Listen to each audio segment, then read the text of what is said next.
I know it's been a few weeks since my last video, but I'm excited to talk with you today about everything that happened in the month of September. It has been a wild last few months, and I think we are only getting started on this roller coaster that is going to see things bounce around a little bit more than normal over the coming months. And I'm going to dive into detail here in a minute with all the charts that you normally have come to expect from the market updates. But I do want to spend some extra time talking about projecting out into the future, where we're going to end up this year, because I do have a little bit of insight, or at least I feel that I have a read on where things are going to end up based off of not just the data, but what I'm seeing day to day here in my job in Ocean City. So let's dive in. Just a little housekeeping. If this is your first market update video, we start with things how they were in the past. We'll show you in detail with some visuals of where things are now with some good context and reference points, and then we'll cover the future. And again, I don't have a crystal ball. I like to lean heavily on data as well as experience out in the field, talking with buyers and sellers such as yourself, to help get a better idea, to help give you some confidence for whatever the decision is that you are likely to make in the near future. So mortgage rates, that is all the rage these days, and they are bouncing around like crazy. I don't know if you've seen a chart of the 30-year mortgage rates over the last month or so, but it is as up and down as they come. But generally speaking, it's trending heavily upwards. Just in the last month or so since I locked in my rate on the home that we are hopefully going to purchase next month, we've had some turmoil with the sale of our house because there are buyers getting some cold feet based off of financing, based off of a lot of issues, and our sale fell through. So we're back out there. So when I say hopefully, I really mean hopefully. But in that month alone, rates have jumped up over a half a point, over 0.5%. So I'm feeling very lucky that I locked in when I did. But that aside, things tend to be heading in the more upward direction. There's a chance we may see 8% sooner than later. And I know if you're big into the news, if you're following whatever your choice of media is, there's probably already been some articles about, hey, we're above 8% or we're about to hit 8%. That's real. I'm not going to sit here and lie to you, but I don't want you to think that every lender is sitting there at 8%. Most, at least here in Ocean City, for second home loans, they're still in the mid, maybe high sevens. We haven't hit 8 yet. And that's not for all products. If you're interested in an adjustable rate, those are obviously going to be a little bit more favorable, still likely to be in the low sevens, maybe even in the high sixes. So don't run away just because of a headline that you see or a number that somebody throws at you. Talk to a local lender before you make a decision whether to hold or whether to pursue a potential purchase. But those are likely not coming down anytime soon. I'll touch more on that at the end of this video. Inventory-wise, we did jump up 9% from where we were at August, sitting at 240. Now, at the beginning of October, that did reduce back into the mid 230s. Here we are, and I'm recording this on October 7th. We are still sitting right at about 240.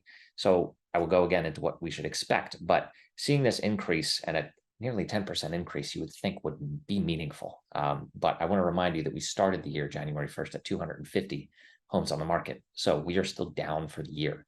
And yes, we are up pretty decently over the last month or so. But again, from a percentage standpoint, 20 homes, 24 homes is 10%. 24 homes on the market doesn't really help things at all. So don't read too much into that. Low days on market are still stabilizing. They were increasing pretty handily over the last few months, but they seem to be flattening out again. And prices, here's where we start to see a little bit of deviation again between condos and single families. I did harp on this last time, what we should expect to see on these single family charts, we're going to get to in a minute. Condos are still showing strong growth. Single families, not so much.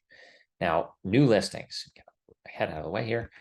New listings, we had a big jump up in the month of September, but that is normal. That is what we typically see. And when I sit here and say this is what we have seen historically, that's what we usually see, I'm generally talking about pre-2020, right? 2019 and further in the past when we had balanced, stable markets, or what you would normally consider to be a stable market. That's usually what I'm referencing. I'm not going to ignore the last 3 years either, but in every year that I have tracked, we have seen an increase in the month of September from the month of August, with more new listings hit in the month of September. So that is what I expected to see. Now, usually when we get to October, things will reduce. So I'm not expecting to see another increase in new listings. Now, again, we're going to touch at the end of this as to how likely that is to be the case versus if we're in a unique situation now. Let's keep going. Pending sales. There have been a lot of people, agents who I talk to on a routine basis, consumers out there who are thinking that this market where we are now is incredibly slow. right? It's a lot slower. There's less homes being sold than a year ago. And I beg to differ. So, and I'm not going to chop this up on the slide. I'm going to talk you through it though.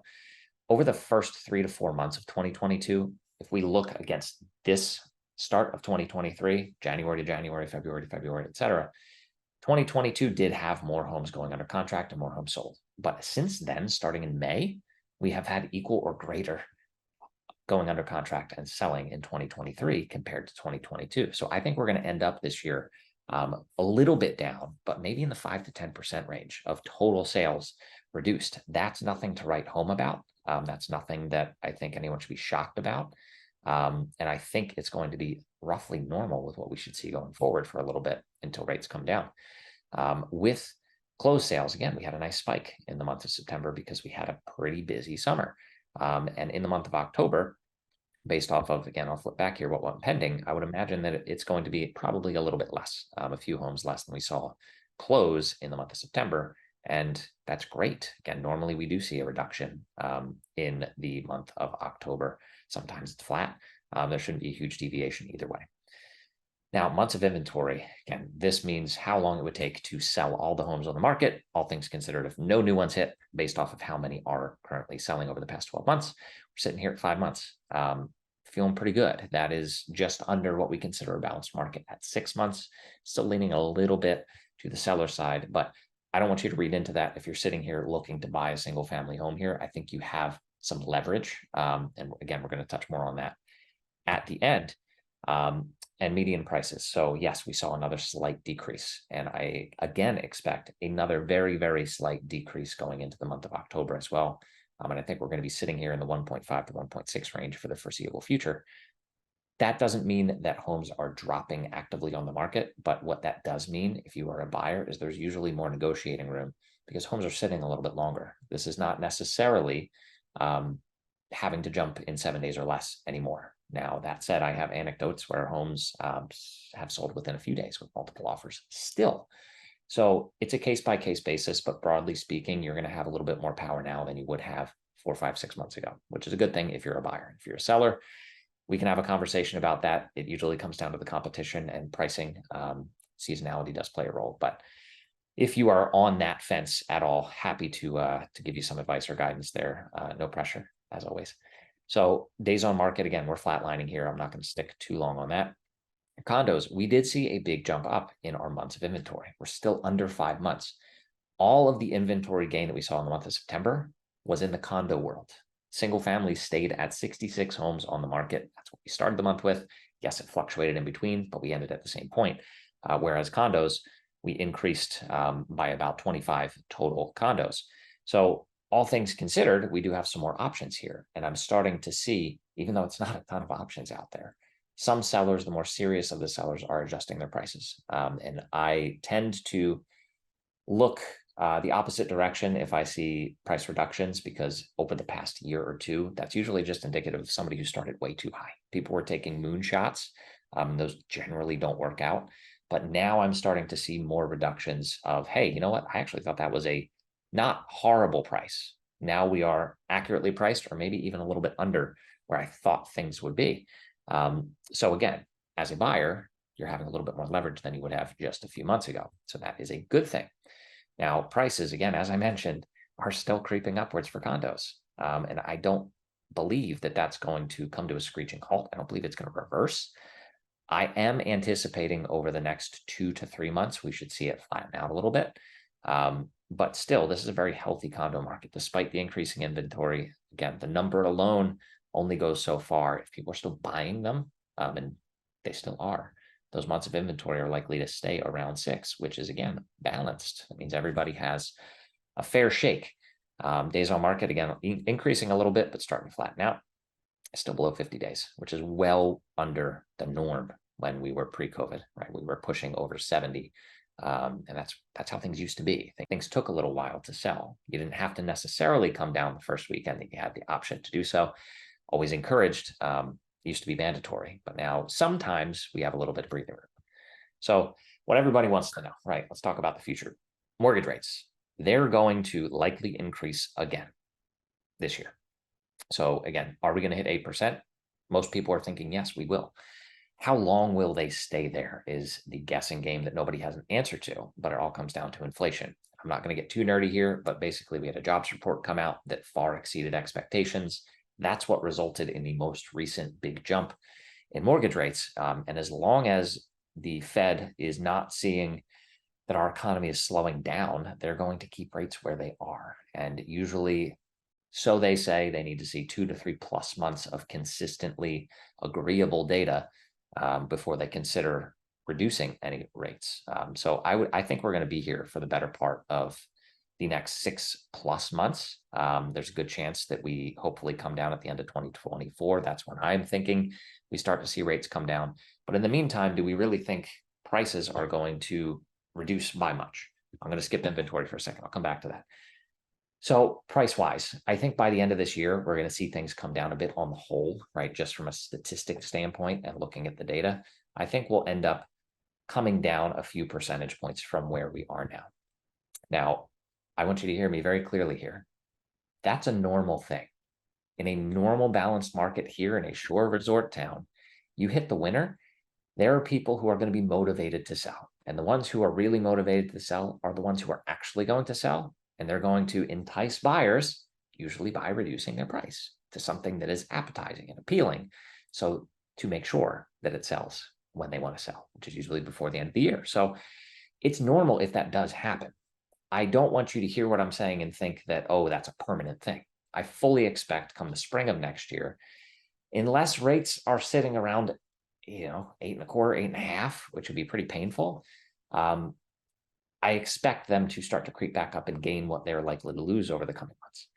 I don't know that for sure. There's a lot of variables at play here, but long story short, I don't anticipate prices going anywhere too far under where they are now. Again, I've seen some predictions saying that things are likely to drop like a rock, over the last 6 months, but I've been seeing the same people say the same thing throughout the last 3 years. So I don't take their word seriously at all. It's just a doomsayer mentality of things have to come down.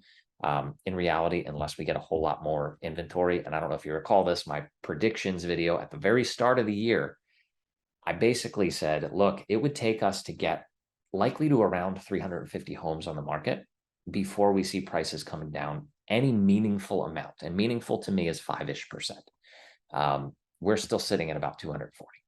So we're not there yet. If we hit 300 by the end of the year, I think it's going to be a miracle. So we are likely to end the year at about the same inventory level that we ended at last year. And again, did we see prices come down in 2023? No. And that was in the face of everything going wrong, with rates going higher, prices going higher. Things have not really slowed that much. So how resilient is the market going to be? We will see. I think we're a very delicate balance here. But again, price-wise, I don't expect things to come down too much. Now, inventory. Again, inventory, we should see likely another increase in the month of October. What we did see was a decrease in homes going under contract from September to August. Sorry, August to September. In the month of October, if we go back historically, 2019, 2020, and 2021, the amount of homes that went under contract are about the same going from September to October. Now, in 2022, we saw a reduction of 17% fewer homes going under contract.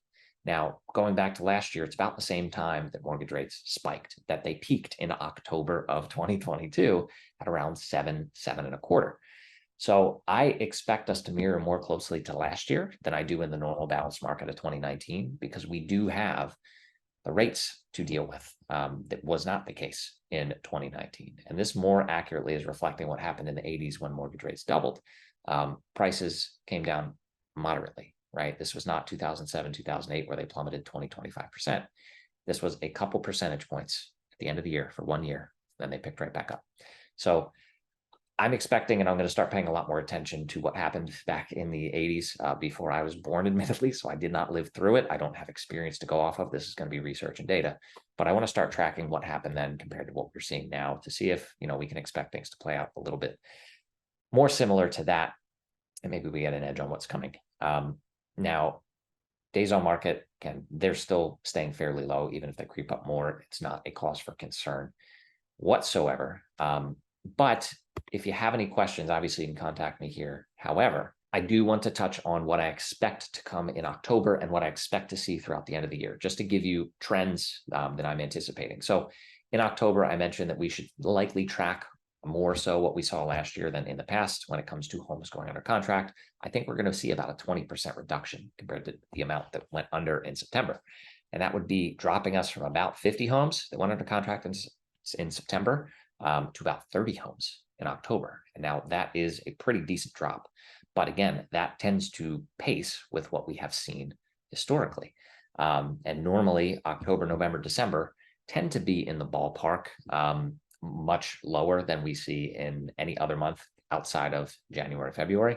We basically are heading into a 4 to 5 month window of reduced activity.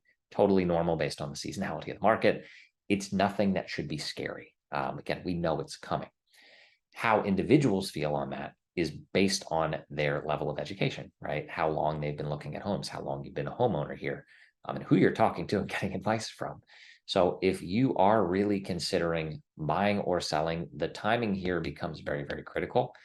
There are very few circumstances where I would recommend to somebody to list their home starting now over the next 3 to 4 months. There are circumstances where it's just the time that's right for you, and I totally understand that.